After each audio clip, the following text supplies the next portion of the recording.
G'day, Trooper Cody and Steve with a light horse video that is 2 days from one man's diary.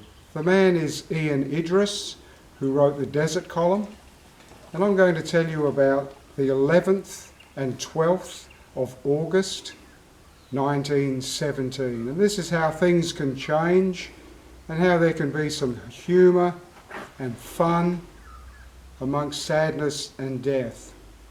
So on the 11th of August, Ian's section of 4 men, early in the morning, are detailed to deliver a message to the New Zealand regiment and sent in the general direction that that regiment is in.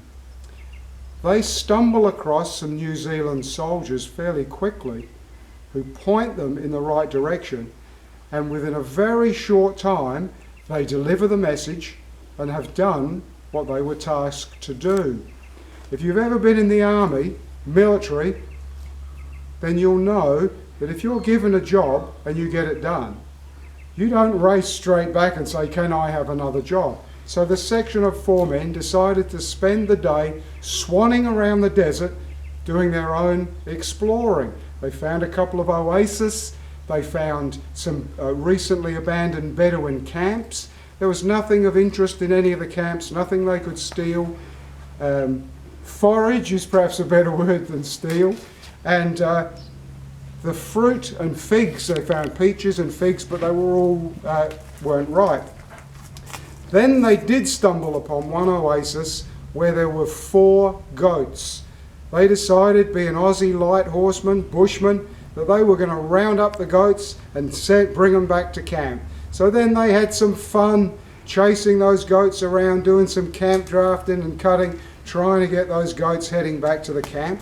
One of them took off towards the Turkish lines, and Ian chased it for some distance to a point where he even thought that he might start being shot at by the Turks. But he managed to bowl the goat over with his horse. It was exhausted from being chased anyway. He put it on his saddle, and the guys took the 4 goats back to the camp. They found that the rest of the troop was out on patrol, so they slaughtered 2 of the goats. One of them was a nanny, so they milked it. And when the troop returned to camp that evening, there was roast goat and milk for the blokes. So that was a pretty good day, the 11th of August, that Ian describes as a really good day.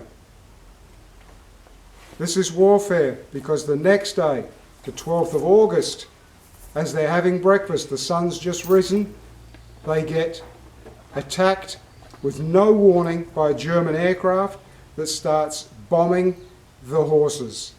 They haven't got time to even let the horses go, and a number of men and horses are killed and wounded. Ian's own horse, reminiscent of Cody at the moment, who's injured, Ian's horse takes a piece of shrapnel in the leg. What then happens is that there are 100 horses injured, needing medical attention, and the guys who are still alive and fit and well who have those horses are detailed to take them back to a place called WWI, where there was a horse hospital. Ian was not very happy to be doing that. He wanted to stay with the troop and be in action, but of course somebody had to do it. Took the horses, took them all day. They got to the hospital. When they got there, they found that there were no replacement horses for them. It turns out that there's going to have to be part 2 to this story about what happened after the injured horses got to WWI, and that'll be another video. So thanks for watching. Cheers. Look out for part 2.